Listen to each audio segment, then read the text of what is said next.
Assalamualaikum warahmatullahi wabarakatuh, sahabatku dimanapun Anda berada. Mudah-mudahan kita dalam keadaan sehat walafiat dan tidak kurang suatu apapun. Baiklah, ketika saya mengisi pengajian di beberapa majelis taklim, ada yang bertanya kepada saya, Pak Mariono, haruskah majelis taklim itu diregistrasi atau didaftarkan? Saya jawab harus. Mengapa? Karena setidak-tidaknya memiliki dua tujuan. Yang pertama, majelis taklim kita ini diakui atau diregistrasi oleh pemerintah. Yang kedua, mungkin kalau suatu saat ingin mengajukan bantuan atau mendapatkan bantuan, itu lebih mudah daripada yang lain. Kalau mau ditambahkan, tentu majelis taklim kita ini legal atau sah menurut ketentuan dan perundang-undangan yang berlaku. Khususnya yang belum terdaftar atau belum jelas, bagaimana sih cara pendaftaran majelis taklim itu di Kementerian Agama?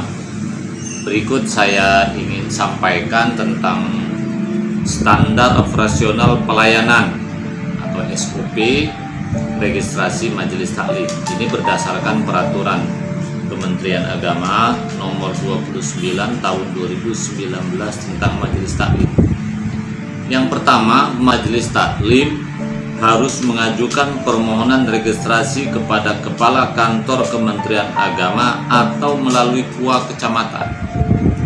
Jadi meneruskan ketentuan ini bisa langsung ke Kepala Kantor Kementerian Agama, artinya ke Kemenak, atau melalui KUA.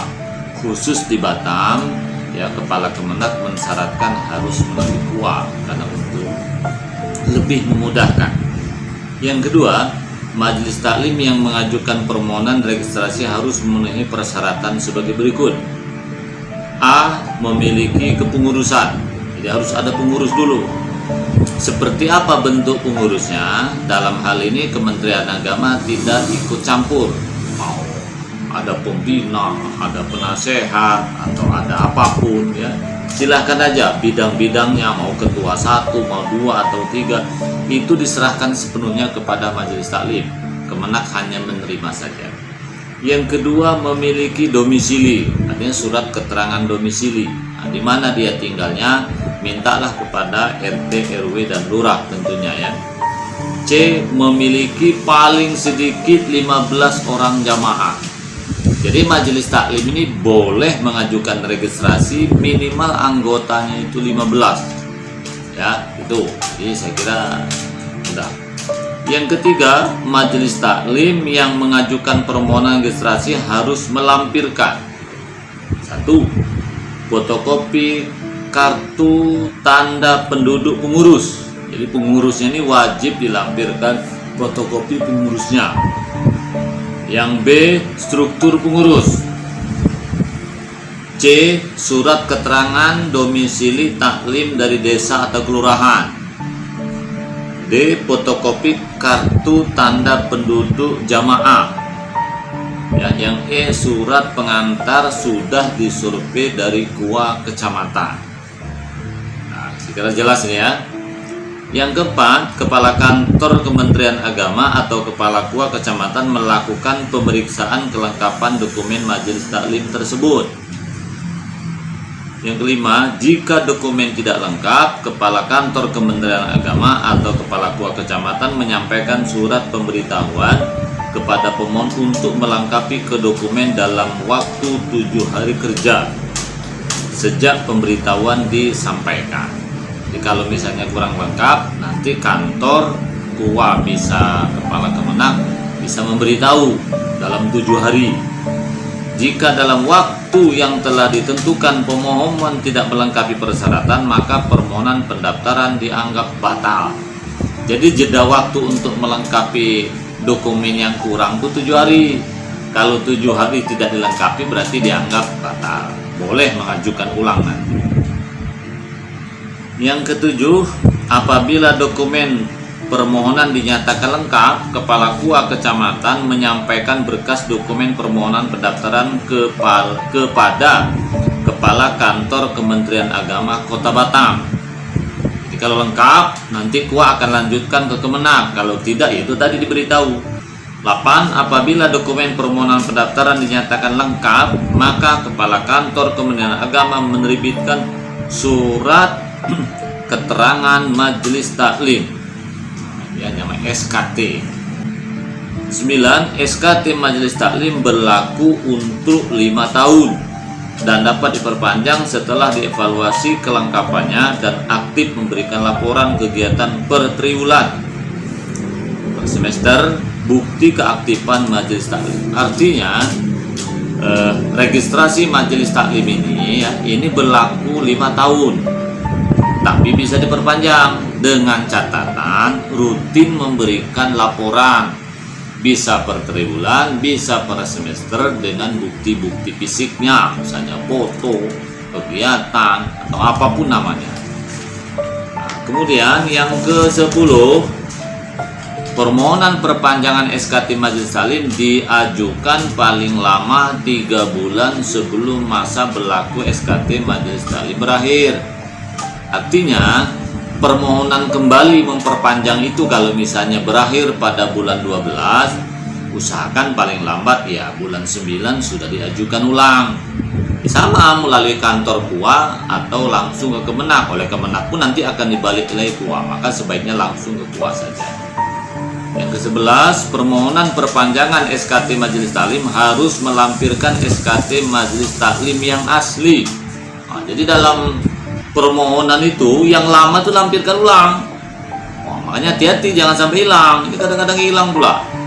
Yang ke-12, apabila permohonan perpanjangan SKT Majelis diajukan melebihi jangka waktu yang ditetapkan, maka permohonan ditolak dan pemohon dapat mengajukan permohonan baru.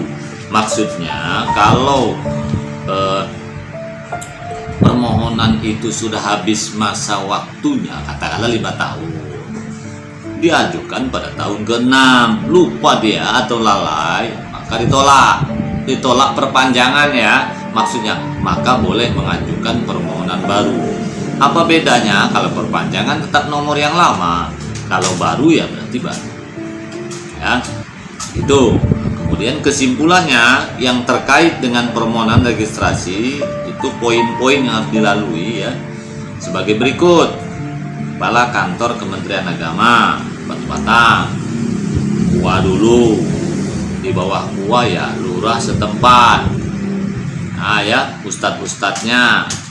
Kemudian dilampirkan itu di dalam struktur pengurus itu siapa ustadznya, ada materi, sekretariatnya di mana, nomor telepon, HP, fotokopi KTP pengurus, fotokopi KTP anggota atau jamaah yang saya sebutkan 15 tadi ya. Dan Kementerian Agama juga akan memberikan sanksi kepada Majelis Taklim kalau melanggar ketentuan ya.